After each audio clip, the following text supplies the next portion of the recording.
ওপাশে ঠাস করে শব্দ হলো তক্ষুনি। বিকট প্রকট এক গুলি ছোড়ার শব্দ। তুষির কান ছিঁড়ে গেল তাতে। ফোন বোধহয় ছিটকে গেল কোথাও।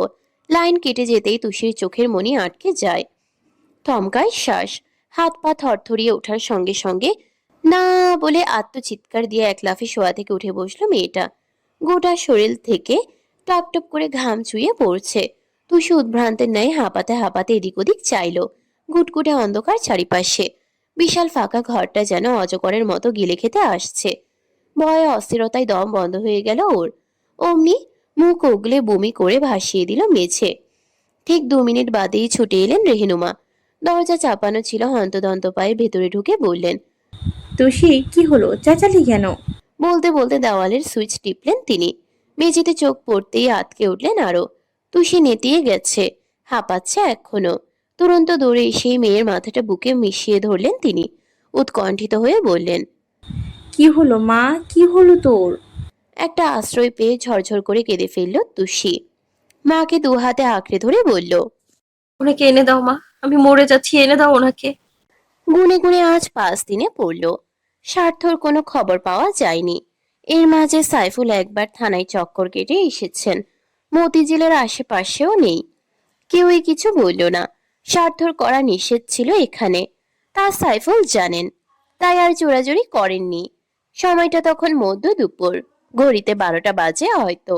বিছানায় 2 হাঁটু ভাঁজ করে তাতে থুতনি ঠেকিয়ে বসে আছে তুষি। মুখটা বিষণ্ণ খুব। খাটের কোণে রাখা 4 পায়ার ছোট টেবিলটা ফল দিয়ে ভর্তি।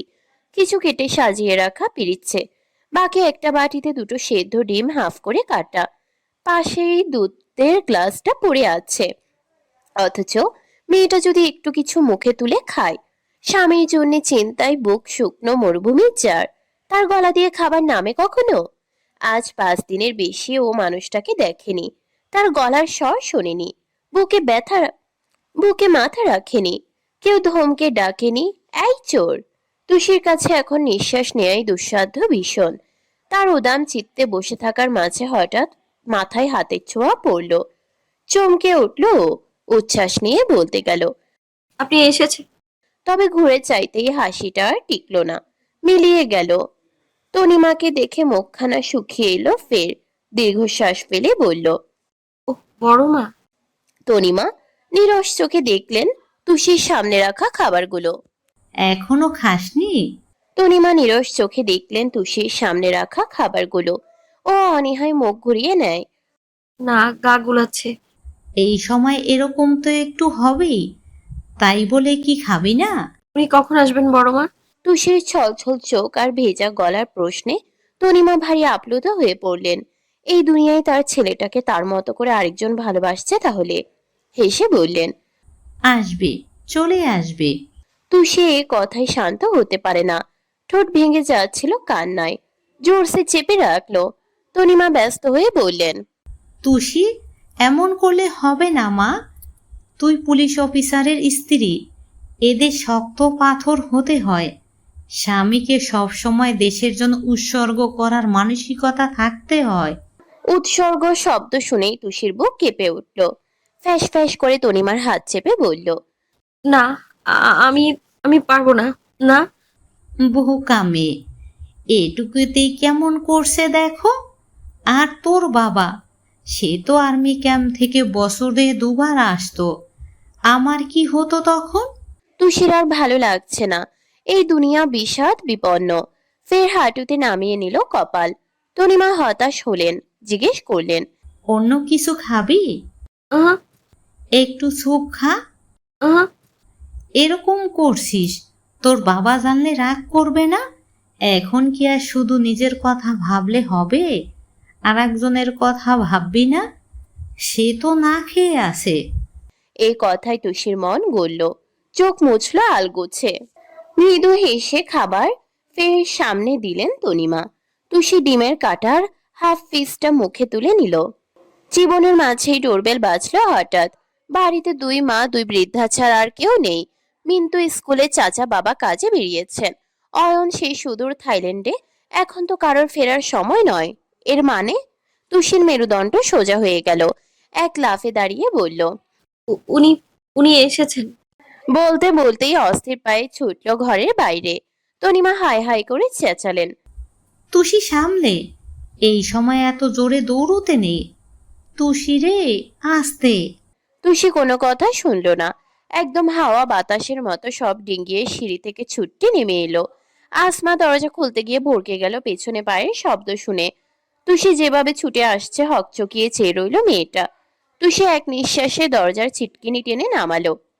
বুকের ভেতর সহ ধক করে কেঁপে উঠল অমনি। স্বার্থ। হ্যাঁ, ওর মনের মধ্যেখানে রাখা সেই পুরুষ এসেছে আজ। ইস্ত্রি করা ইউনিফর্মটা আজ অগোছালো গায়ে, হলুদ মুখ, ক্লান্ত খুব। সবসময় পরিপাটি করে আছড়ে রাখা চুলগুলো মেসি হয়ে কপালে পড়ে আছে। ঠোঁটের এক পাশ অল্প কাটা। অথচ তুষিকে দেখতেই নিয়নের মতো হাসল সে। সে হাসির মাঝে কপালে ভাঁজ বসে গেল। এক পা ভিতরে এসে বলল। এমন লাগছে কেন তোমাকে? তুষির নিঃশ্বাস গলায় এসে ঝুলছে। বিশ্বাস হচ্ছে না, স্বার্থ কিনা আমার সেদিনের মতো স্বপ্ন নয় তো। ওই স্বপ্ন ভেবেই ও আঁতকে উঠল আরেকবার।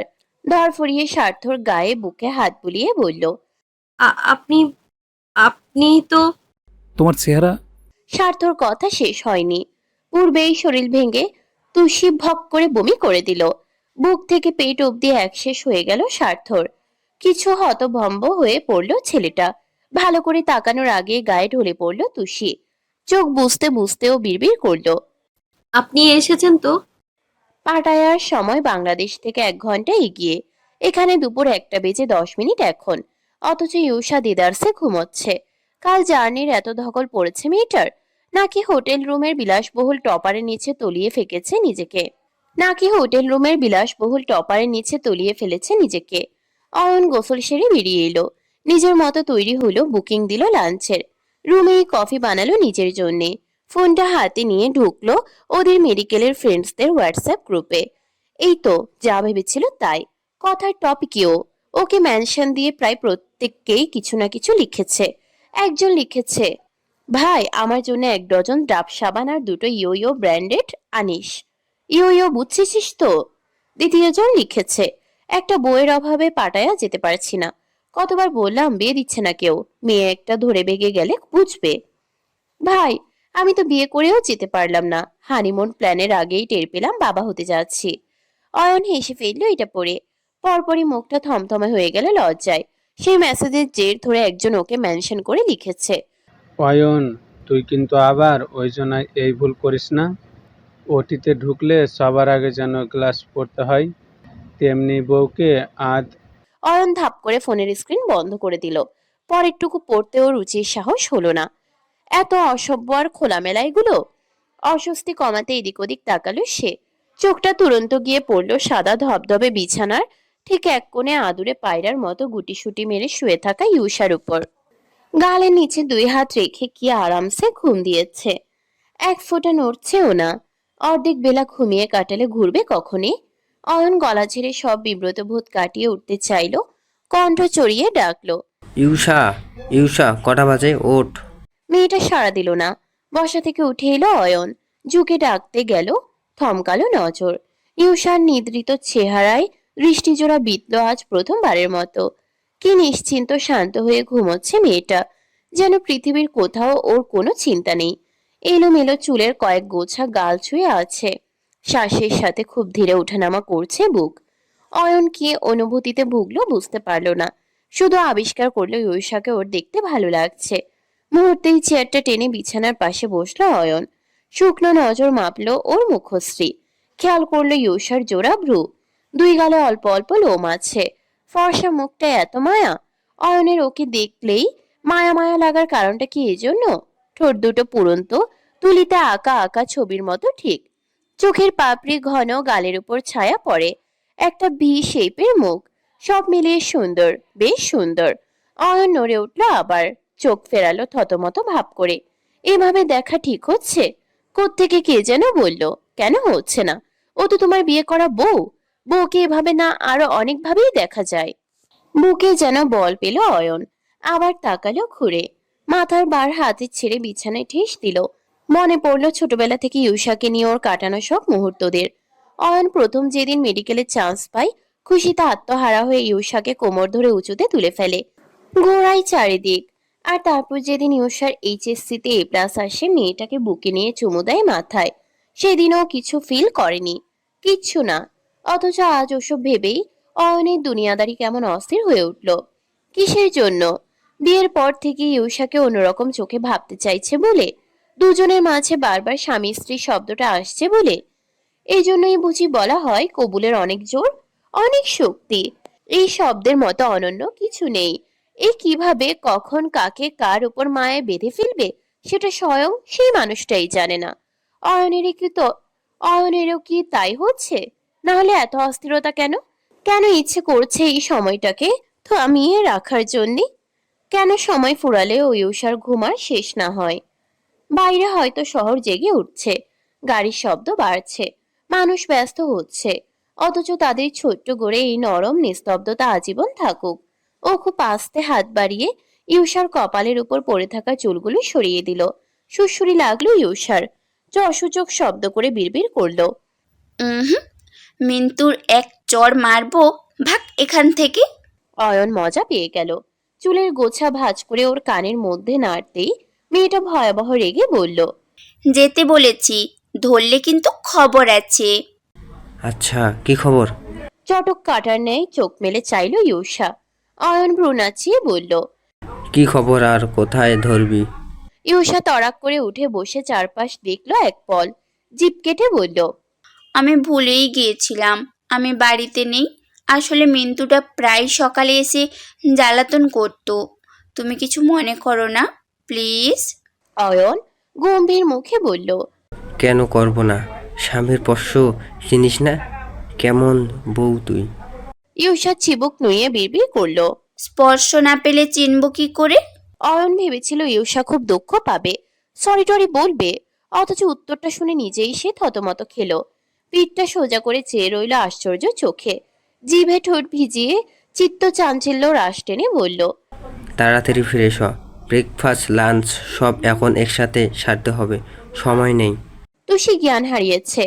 স্বার্থ কোনো রকম চোখের পলকে ফ্রেশ হয়ে এলো। এত দ্রুত তার গতি, যেন উড়ে উড়ে আসা। ততক্ষণে তুষির কাপড় পাল্টে দিয়েছেন রেহেনুমা। স্বার্থ ইউনিফর্ম বিনে ছুঁড়ে ফেলেই এসে রেহেনুমাকে বলল। ওঠো তো। ভদ্রমহিলা মেয়ের মাথার কাছ থেকে উঠে দাঁড়াতেই স্বার্থ বসলো সেখানে। স্ত্রীর নরম চুলে হাত বুলিয়ে ডাকলো, তুষি, এই শুনছো? এই চোর, আমি এসেছি তো, ওঠো। রেহেনুমা ভারী চিন্তিত হয়ে বললেন, মেয়েটা এরকম জ্ঞান কেন হারালো? নাজমা আপা তো বলেছিল চিন্তার কিছুই নেই। ঘাড় ঘুরিয়ে চাইলো স্বার্থ, কপাল গুছিয়ে বলল, নাজমা আন্টি এসেছিলেন? হ্যাঁ, ওই ও কথা টেনে নেয়। মানে কি, তুষি কখন থেকে অসুস্থ? এই তো আবার কথা টানলো, বাড়িতে এত লোক থাকতে ও অসুস্থ হলো কি করে? আমার বইয়ের এই অবস্থা হয় কি করে ছোট মা? 5টা দিন বাড়ি ছিলাম, তাতে চোখের নিচে কালি, চেহারা ডেবে গেছে।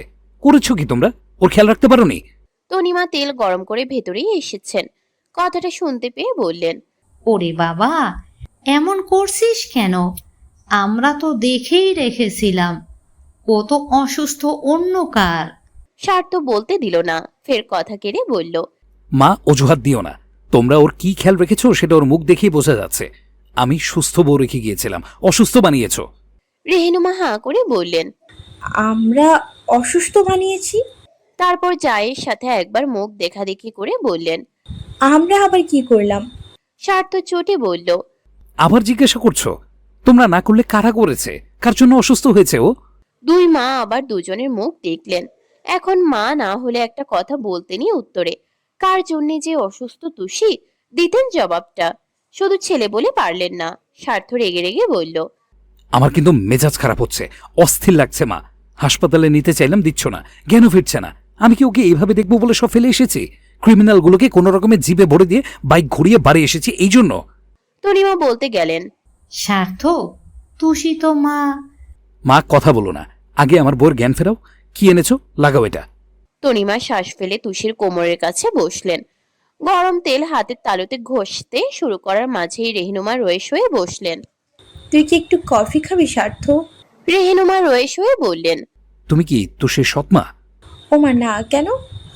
মেয়ে এইভাবে পড়ে আছে আর তুমি কফির কথা বলছো? আশ্চর্য! রেহেনুমা মিনমিন করে বললেন। সরি বাবা।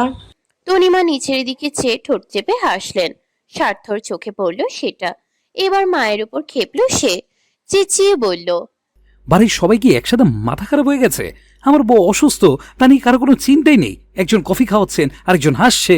তনিমা নিষ্পাপ গলায় বললেন। আমি কই হাসলাম?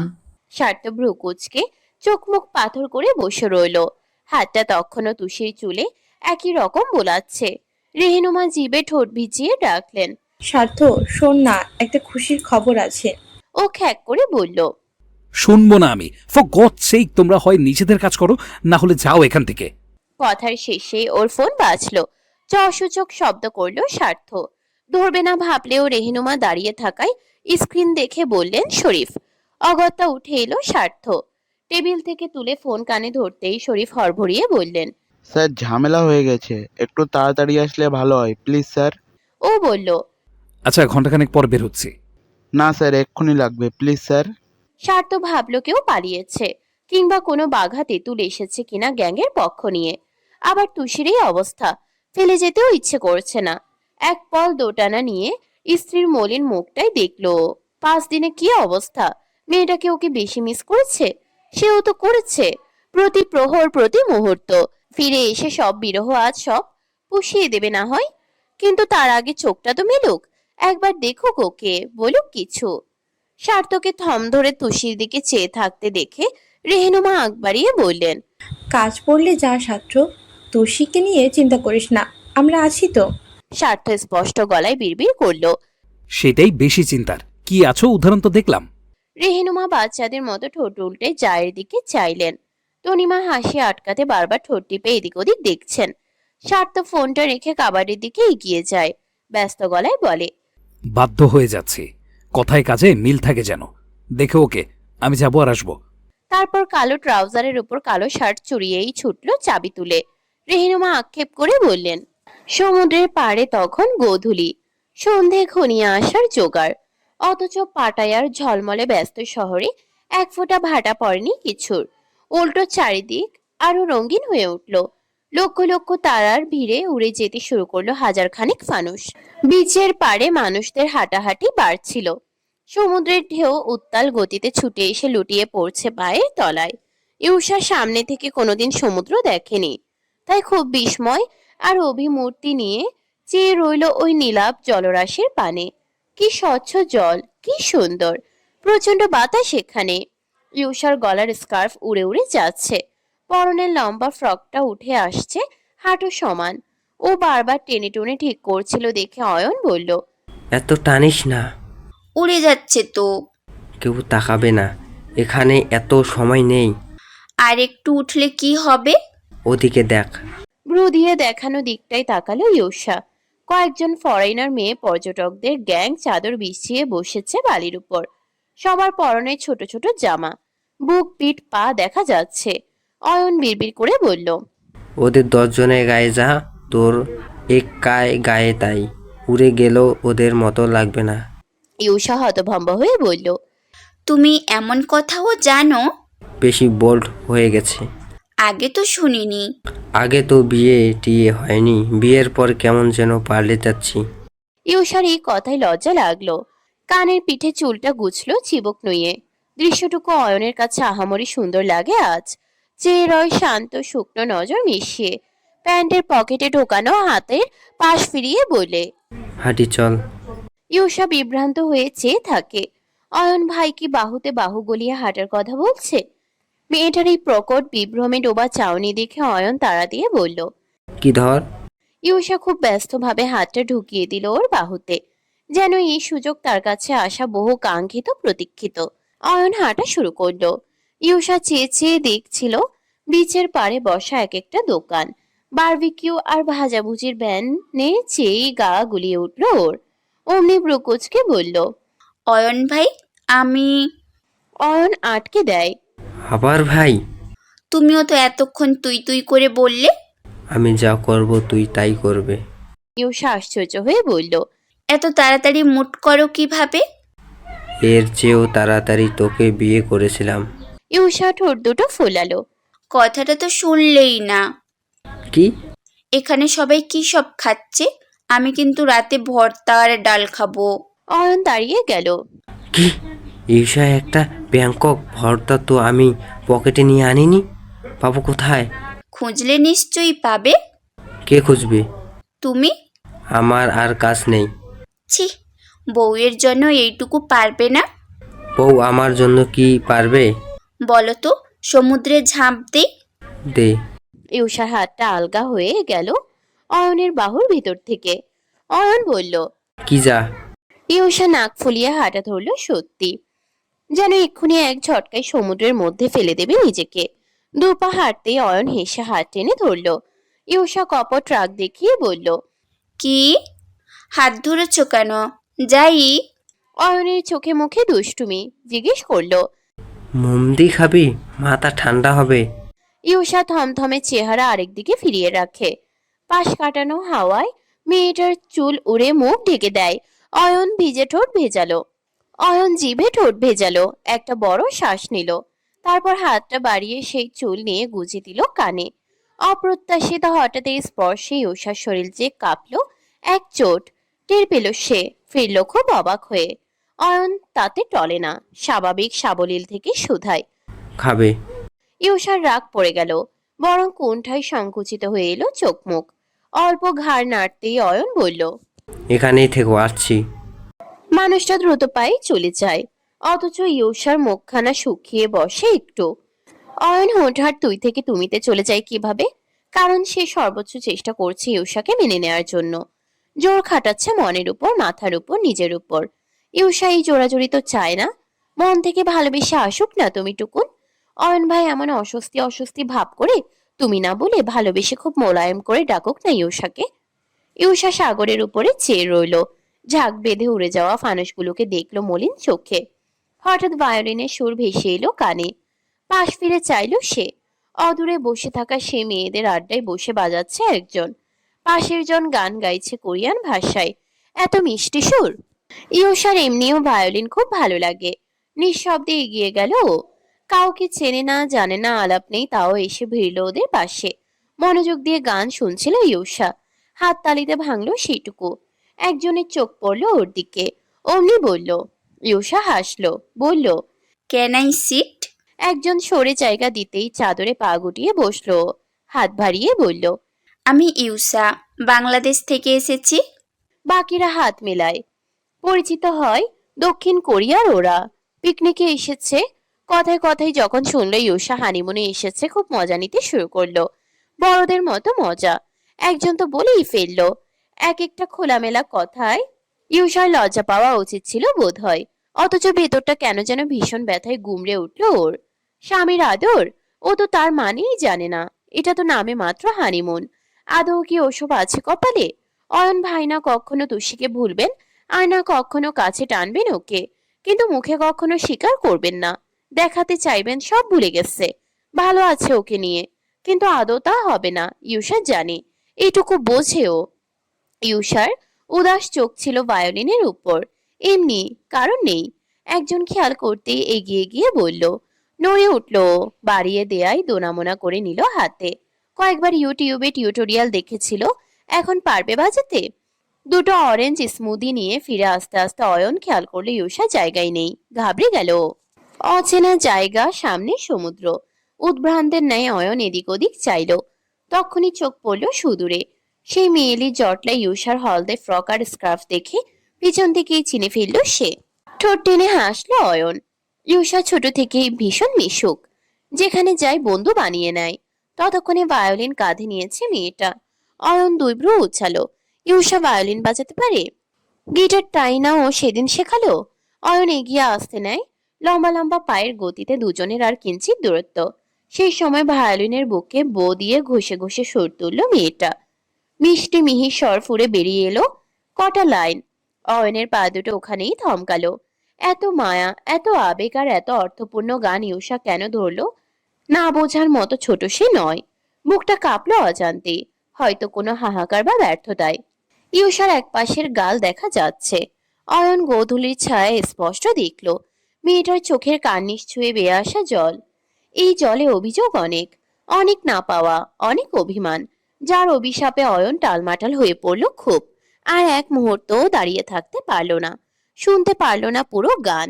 সঙ্গে সঙ্গে উল্টো ঘুরে কোথাও একটা হেঁটে গেল সে। শার্ট তো ঘেমে একসা, কালো টি শার্ট ভিজে চুপচুপে, পরনের ট্রাউজার নেমে গেছে একটু, কপালের রগ দপদপ করছে ভীষণ রাগে। একটা প্রস্তর মুখ আর রক্তাক্ত চোখ নিয়ে সেল থেকে বাইরে আসার মাঝে একবার থেমে পেছনে চাইলেও মেঝেতে তিনজন গোঙাচ্ছে ব্যথায়, এক একটা চোখ মুখ ফাটা, কাটা এক এক জায়গায়। স্বার্থ ঝুঁকে বেরিয়ে আসতেই শরীফ ঢোক গিললেন, লাঠিটা ফেটে ছেঁচে গেছে। সেদিকে এক পল দেখে আবার স্বার্থর ঘরমাক্ত হলদে মুখাবয়ব দেখলেন তিনি, ভয়ে ভয়ে শুধলেন। কোনো সমস্যা হবে না তো স্যার? স্বার্থ এমন ভাবে চাইলো যেন এক্ষুনি গিলে খেয়ে ফেলবে। শরীফ মিনমিন করে বললেন, ইয়ে মানে স্যার, রিমান্ডের অর্ডার ছাড়াই ঘা দিলেন, উঠে দাঁড়াতে পারলে হয়। আমার কাজ শেষ হয়নি, লাঠি ভেঙেছে তাই থেমেছি। পরপরই চিরবির করে সেলের দিকে দেখলো। মেঝেতে লেপ্টে থেকে ছটফট করা একটা নাম সালেক। সেটার দিকে চেয়ে দাঁত খিচিয়ে বলল, জানোয়ারের বাচ্চা আমার কলার ধরেছে, আমার বাপ তুলে গালি দিয়েছে, ওকে আমি দোজক ঘুরিয়ে আনবো। ভাঙা লাঠিটা ছুঁড়ে ফেললো সে। লাঠি আরেকটা হাতে নিতেই শরীফের গলা শুকায়। থানায় আসামি কোর্টের অনুমতি ছাড়া আহত করা নিয়মের বাইরে। স্যার তোর আগে সব ভুলে গেছেন, এখন এগুলো হেঁটে হেঁটে কোর্টে না তুলতে পারলে উপর থেকে চাপ আসবে না। এক পল পিছু ফিরে বাকি পুলিশদের দেখলেন তিনি, সব শুকনো মুখে চেয়ে, যার অর্থ স্বার্থ যা করছে তাদের বলার কিছু নেই। হঠাৎ ওর ফোন বাজলো, একজন এসে বলল, স্যার আপনার বাড়ি থেকে কল এসেছে, বলছে জরুরি। স্বার্থ থামলো এইবার। তুষের কথাই মাথায় এলো চট করে। লাঠিটা অমনি নুরাইনের দিকে ছুড়ে দিয়ে বলল। কন্টিনিউ। নুরাইন খপ করে লাঠি ক্যাচ ধরে গাট্টা গোট্টা দেহে বুক ফুলিয়ে ঢুকে যায় সেলে। শরীফ একটু কষ্ট পেলেন। তিনি ছিপছিপে দেখে স্যার মারতে দিলেন না, নাকি ভরসা পেলেন না। নিজের আধিপত্য ধরে রাখতে নুরাইনের পেছনে এলেন তিনিও। স্বার্থ কেবিনে ঢুকলো, ঘাম মুছতে মুছতে পানির বোতল তুলল এক হাতে, অন্য হাতে ফোনে কল যাচ্ছে দিদুনের নম্বরে। তিনি কল দিয়েছেন। রিসিভ করতেই স্বার্থ ব্যস্ত সুধায়। হ্যালো, তুষির কি খবর? জয়নব স্বভাব সুলভ ধীরে সুস্থে বললেন, আশেপাশে চেয়ার আছে দাদু ভাই, বসো একটু, শ্বাস নাও, যা বলবো তাতে বসতে ভুলে যেতেও পারো। স্বার্থ না বসলেও ওর চোখ মুখ বসে গেল। কি হয়েছে দিতুন? আমার তুষি ঠিক আছে তো? তা আছে, তো তুমি ঠিক থাকবে না, আমি এটুকু বলতে পারি। তুষি ঠিক আছে, এর মানে দুনিয়া গোল্লাই যাক এখন। স্বার্থ স্বস্তি নিয়ে বসলো চেয়ারে, টিস্যু তুলে কপাল মুছতে মুছতে বলল, হয়েছেটা কি? হাতি ঘোড়া মরছে কারো? না মরেনি, তবে জয়নব ইচ্ছে করেই থামলেন এখানে, নাতির ধৈর্যের পরীক্ষা নিচ্ছেন যেন। বললেন চট করে, তুমি বাবা হচ্ছ দাদু ভাই। কপালের হাতটা থামলো স্বার্থর, থামলো তার চোখ জোড়া, উঠে দাঁড়িয়ে গেল তড়াক করে।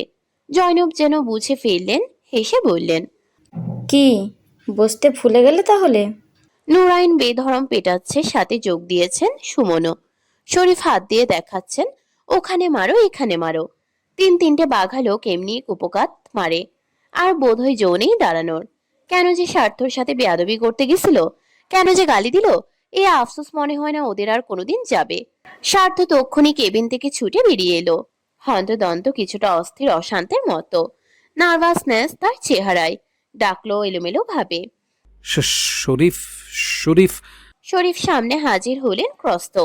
হ্যাঁ স্যার। স্বার্থ ওর দুই বাহু ধরে ঘুরিয়ে ফেলল, বাচ্চাদের মতো স্ফূর্ত গলায় বলল, I am going to be a dad soon Sharif, I am going to be a dad. শরীফের সময় লাগলো বুঝতে। প্রত্যেকেই গোমরা মেজাজি পাথরে এএসপি স্বার্থর হঠাৎ এই প্রফুল্লতায় ভরকে চেয়ে রইলেন। শরীফ ব্যাপারটা আয়ত্ত করতেই লাফিয়ে উঠলেন আনন্দে। সত্যি sir, congratulation sir, congratulation. Neha থেকে প্রত্যেকেই স্বার্থকে অভিনন্দন জানালো। সে চটপট মানিব্যাগ থেকে কিছু নোট বের করে শরীফের হাতে গুজে দিয়ে বলল, মিষ্টি আনাও, সবাইকে দেবে। সেলের ভেতর থেকে আসামিরা তাকিয়েছিল। যে গ্যাংটা ধরা পড়েছে আজ, তার মধ্যে তিনজন মার খাচ্ছিল। স্বার্থর চেঁচামেচিতে ব্যথা ভুলে ওরাও চেয়েছিল এদিকে। স্বার্থ ওদের দেখিয়ে বলল, এদেরকেও মিষ্টি দেবে। 2 মিনিট রেস্ট, তারপরে আবার মারবে। আমি আসি। ওরা হা হয়ে গেল। ব্যাককলের মতো দেখলো একে অন্যকে। সালেক বিড়বিড় করে বলল। নুরাইন শুনতে পেয়ে কিরমিরিয়ে উঠল। কি কইলি?